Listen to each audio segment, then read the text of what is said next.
Hello, and welcome back to the My First Marathon podcast, where we interview runners in all stages of their running careers about their first time experiences to prove to you that anyone can run a marathon. My name is Taylor, and on today's episode, we are breaking down my fifth marathon. I know, it feels like we just did a marathon breakdown, but that's because I ran the Richmond Marathon 5 weeks after I ran Chicago and only found out that I was running it 3 weeks before. So we're going to break down the whole story, and I'm going to get a little sentimental at the end about this, but this is episode 100, and from the bottom of my heart, thank you so much for sticking around for this long, whether this is the first episode you're listening to or you've been there since marathon number one. And I want to remind you that anyone can run a marathon. And if you're here, that means that you're taking steps to better yourself. And I am so happy that you're here. Without further ado, let's break down Richmond. This is my fifth marathon story.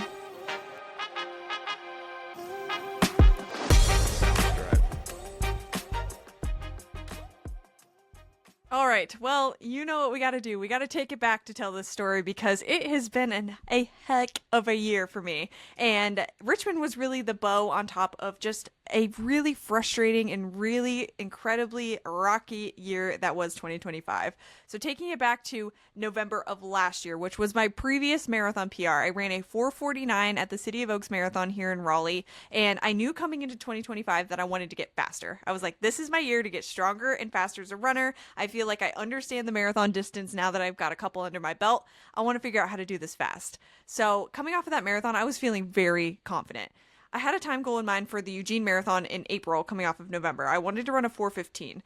That feels a little aggressive given that I ran a 4:49, but I was able to shave 30 minutes off of my first marathon from first marathon to second marathon pretty just by being consistent. So I felt like if I had 5 months and I could really commit to strength training and I could really commit to speed work and doing the things that I need to do to get faster, that I could shave another 30 minutes off of my marathon time.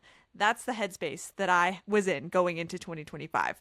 And then we know the story of Eugene. I was feeling really confident going into Eugene. The first couple of weeks were great, but then I hurt my foot and I ignored it for too long. Ended up having to see a bunch of different doctors to try and figure it out. And by the time I had figured it out, I had lost like 8 weeks of training and I decided to run Eugene just as a party pace run just to do it because Eugene was my hometown. It was really important to me. I was running with family and we ended up just doing what we could. Happy accident. I ended up running with a TikTok friend that I was able to meet at the race. Hi, Colin. And it was incredible. I loved being able to salvage that experience and make it something bigger than my pity party, bigger than myself. And it made me realize that I need to be very intentional about doing more marathons and more races with people because I loved that experience and I want to help more runners get across the finish line. That motivation pulled me to Chicago. Even though I was injured, I was running Chicago with my mom. So I had that like sense of purpose of running with somebody else and getting them across the finish line. But this whole year, I was really struggling with not being able to work on that time goal that I was feeling really confident about earlier in the year. I had to shift every single goal to being healthy and supporting other people. And while that was incredibly fulfilling for me, I realized that my own personal goals also matter a lot to me. And I was really disappointed that in 2025 I wasn't going to get to take a stab at this because I knew in 2026 I was hoping to take a break, at least an extended break from marathoning. So it felt like I had kind of missed my opportunity to hit that 4:15. So when I started training for Chicago, I didn't train for time. I trained at my mom's pace. My goal was to get her across the finish line feeling healthy and happy. And for me, my goal was to get back to running pain-free. Because if you remember from when I talked about my fourth marathon, I did not go into that block running pain-free. I was still having some pain in my knee. The foot pain had gone away, but I still was having some pain in my knee as a result of like changing my running form when my foot was injured. So it felt like this had all been lingering for over 8 months at that point. And I couldn't figure it out. I was really convinced at that point, even though it probably sounds dramatic, but I was convinced that I wasn't going to be able to run normally moving forward because even on the runs that were incredibly painful, my gait felt different, my cadence felt different. I just didn't feel like myself when I was running, and I was really worried that I was never going to feel like myself running again. I started training for Chicago in June. I had my first pain-free run through the Chicago training block in August. After August, the thoughts started to creep back into my head. If I truly party pace Chicago, one, is it smart to run another marathon right after I run Chicago? But two, can I use this fitness and maybe go for some sort of time goal? Now, at this point, I knew that 4:15 was a little aggressive given the year that I had had, but I was like, maybe a 4:45 or maybe a 4:40, something like that would be reasonable because that would still be a PR for me. But as quickly as I was having those thoughts, I was also like pushing them away because I kept thinking this isn't smart. I just came off an injury. There's no way I should be running 2 marathons back to back. Even if I'm party pacing and racing one, like it doesn't make any sense. But again, I ran 2 marathons this year for somebody else, and something was just eating at me to do something for myself, because when I ran my first marathon, I make this joke, but I'm incredibly serious about it. I feel like I existed as a different person before I ran my first marathon and then after I ran my first marathon. It changed me as a person to push through something hard like that. And I was looking for that same thing this year. I was looking for the next challenge, and even though I loved those 2 experiences with Colin and my mom, I really was hoping that I could have one race this year where I could do something for myself and I could prove to myself that I can keep doing hard things even after an injury, even with everything that this year has thrown at me. That being said, I didn't train for Chicago for time. I trained to get my mom across the finish line. So by the time that I got an opportunity to run the Richmond Marathon, which was 3 weeks out from running Richmond, 2 weeks after I'd ran the Chicago Marathon, I really didn't have much time to practice my pace and see, like, I didn't even have time to really understand or test out a realistic time goal for myself. I had no idea what I was capable of when I was able to get an opportunity to run Richmond. It was, like I said, 2 weeks after I ran Chicago, where I really hadn't ran much because I thought I was done marathoning for the year. So I had done like a couple of run club runs and an 8-mile long run just to kind of shake the legs out the week and a half after Chicago, but really I hadn't done much. So when I found out that I had 3 weeks to wrap my head around not only running another marathon, but also to test out paces that I had a hypothesis around that I thought that I could do, but I wasn't 100% sure, I was like, I gotta figure out what a reasonable time goal is here in a really short period of time. So I talked through it with my coach. We had kind of landed on like a 4:35, 4:36 as a reasonable time goal for me. I felt like I wanted to put the A goal at 4:30 though, even though those were pretty aggressive paces for me for where I was at the time. But 4:30, I felt like if I have the perfect day, I feel like I could run a 4:30. But of course, we set those ABC goals for a reason. So 4:30 was the A goal, but the B goal was just anything under a 4:49. If after the year I've had, it would be awesome to PR in any sense, like in any way would be a win for me. So I knew it was a bit of a stretch to hit that A goal, but that's why we had those ABC goals, is so you have something else to shoot for. So basically what those 3 weeks looked like was I had a week of normal training, and then that first week back I had a 18-mile long run. My legs were feeling great, so I wasn't feeling like those 2 weeks where I didn't run much really impacted anything. If anything, I felt even better because I was like ready. My legs were fresh. I was ready to go.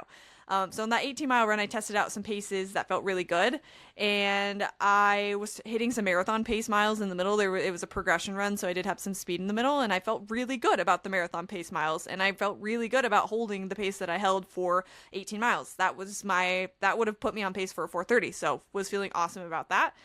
I had another normal week of running, but at that point, I'm in taper. I peaked the first week back that I was back training for Richmond. That was my peak week, and then I had to go back into taper. So the next long run was 12 miles.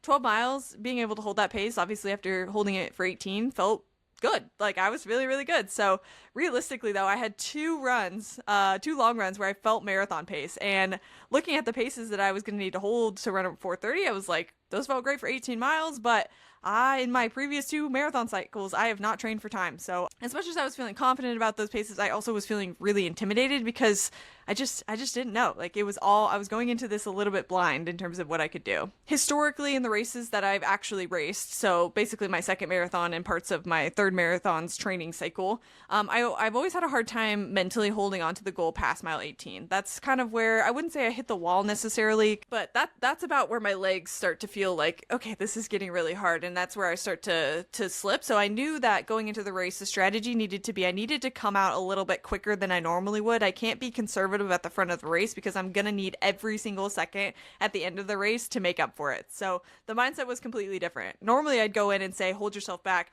start slow, don't start too fast. But even talking to my coach, we both kind of decided that, this can't be too conservative. We need to be conservative, but not too conservative, because these are really aggressive paces compared to what I've been training at. The week of my 12-mile run, I got really sick too. I got a cold, just something going around at work, and I talked about this in a solo episode or in a mini episode a couple of weeks ago. But if I got sick for marathon number 1, I would have been crashing out.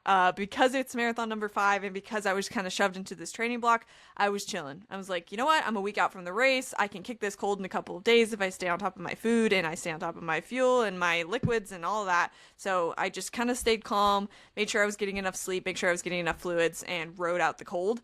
I was able to kick it within 3 or 4 days, so that's good. But that 12-mile run, I was extremely congested, and if anything, that gave me some confidence because I was able to hit paces that I was hoping to hit even with a head cold. So I was feeling pretty good. Carb loaded really well the week of. I felt like my nutrition was there. I had all my fuel ready to rock. Like I was feeling good until the day before my marathon when I got my period.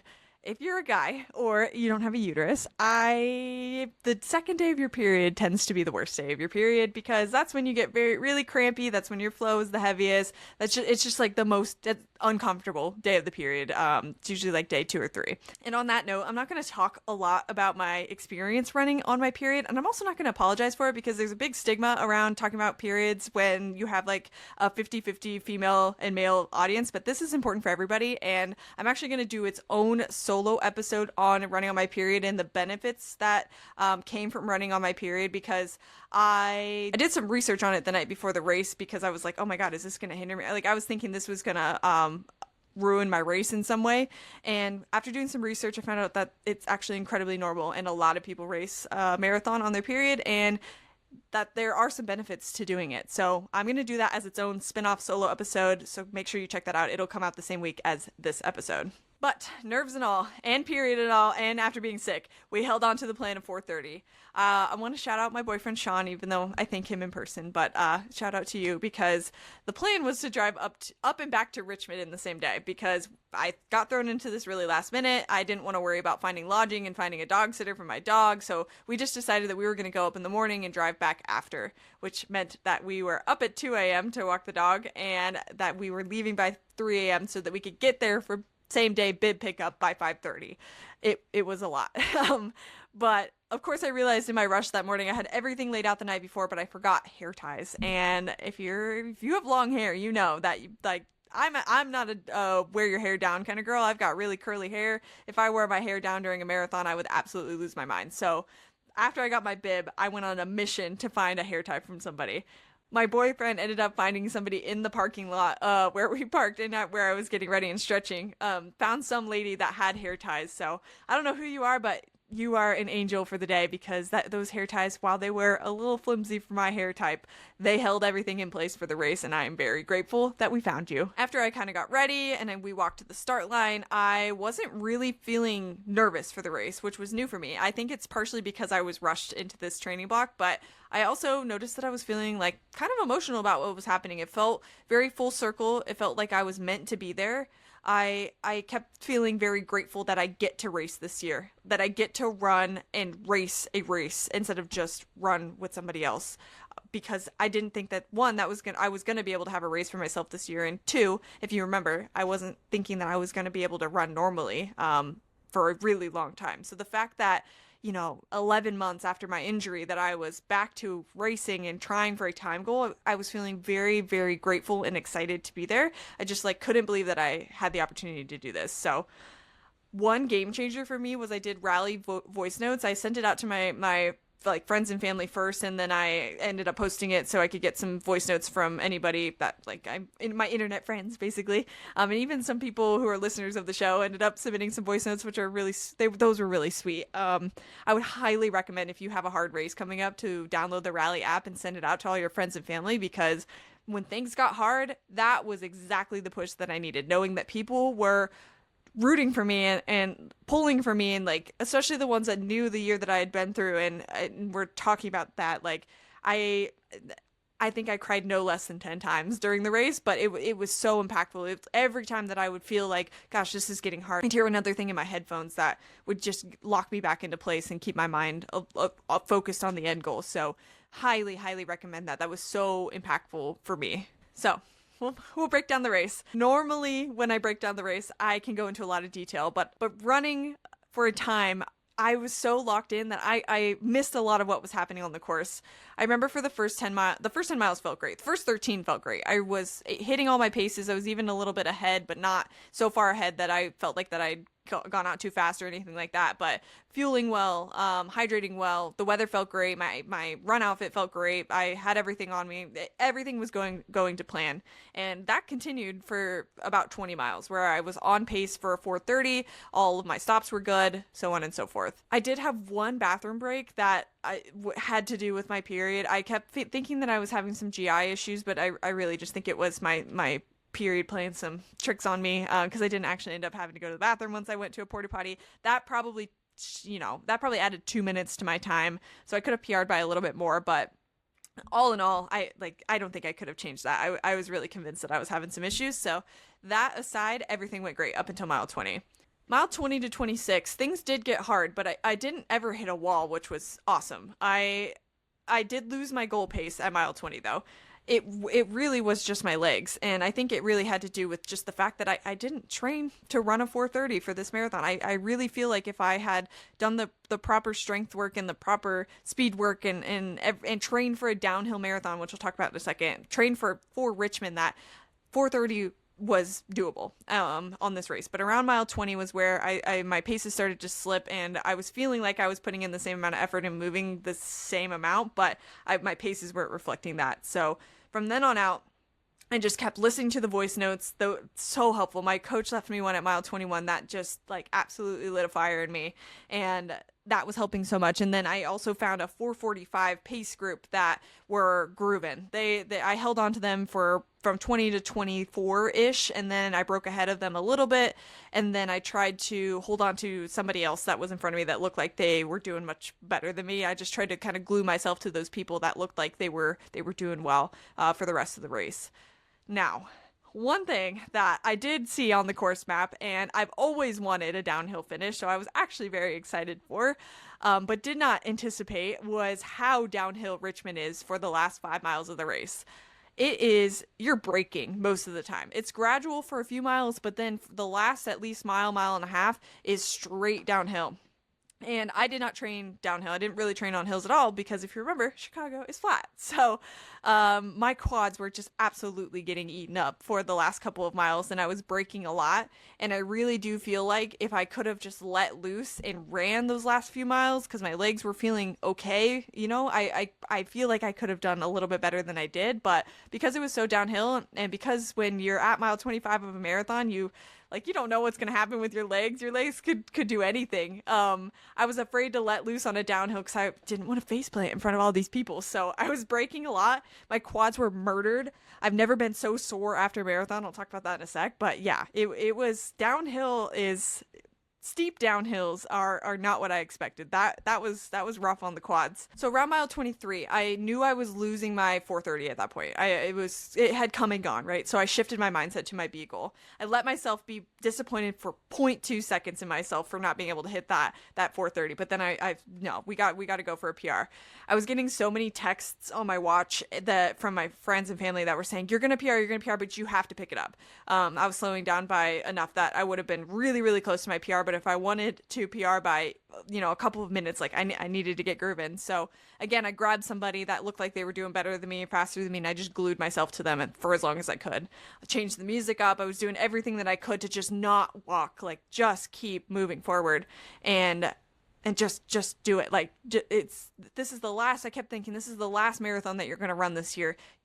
Don't have any regrets at the finish. Give it literally everything that you have. And I'm really excited about this and proud of myself for this. This is the first time that I ended a race at the same pace that I started. That last mile, quads burning and all, was the most free that I've ever felt in a marathon. I don't even know how to explain it. It's looking down at my watch and seeing the pace that I was running that last mile was after everything that happened this year, this is my win right here. Being able to finish strong and finish healthy, this is my win. So I didn't get the A goal. So what? I ended up PRing by about 5 minutes. It was almost an hour faster than my other 2 marathons that year. it felt like I was getting so emotional because I felt like I was closing a chapter on a year of feeling not confident in myself as a runner. I had this high of first marathon, second marathon, to training for my third marathon where it was up, up, up, up, up, and then just getting like the confidence and knocked out of you, and the wind knocked out of you, and like all the momentum knocked out of you. I was feeling like everything was coming full circle around, and I was closing the chapter on this shitty year of running and moving into a new year of developing a better relationship with it. Like, it felt so great. So I crossed the finish line.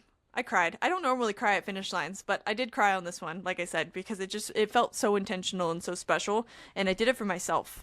And I have a hard time doing things for myself. I love this community. I love the people that I get to run with. I love hosting Run Club. Like, everything that I do, I feel like is hopefully to help this community, but like getting to do something hard for myself, I realized is also very important to me, and it felt very full circle.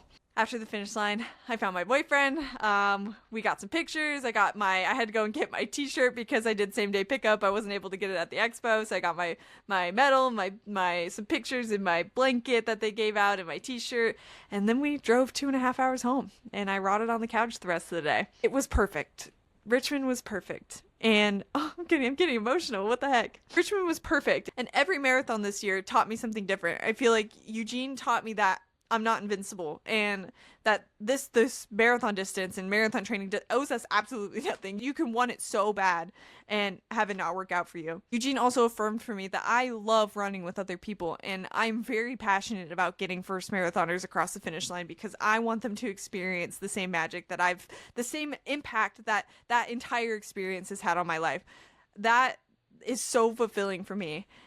And I took that to Chicago, getting my mom across the finish line and helping her realize her goals, and that it's never too late to run a marathon. Like, anybody can do it at any point in their life.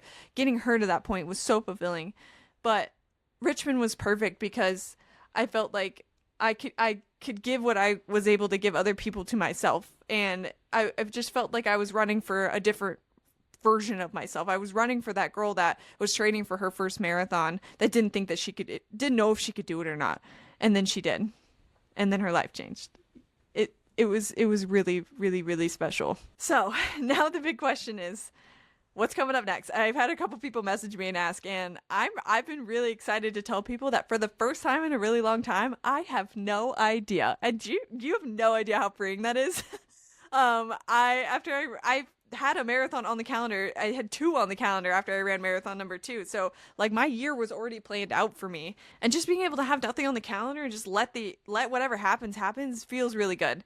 I have merch coming out this week. If you're listening to this on Monday, the sweatshirts are probably already out.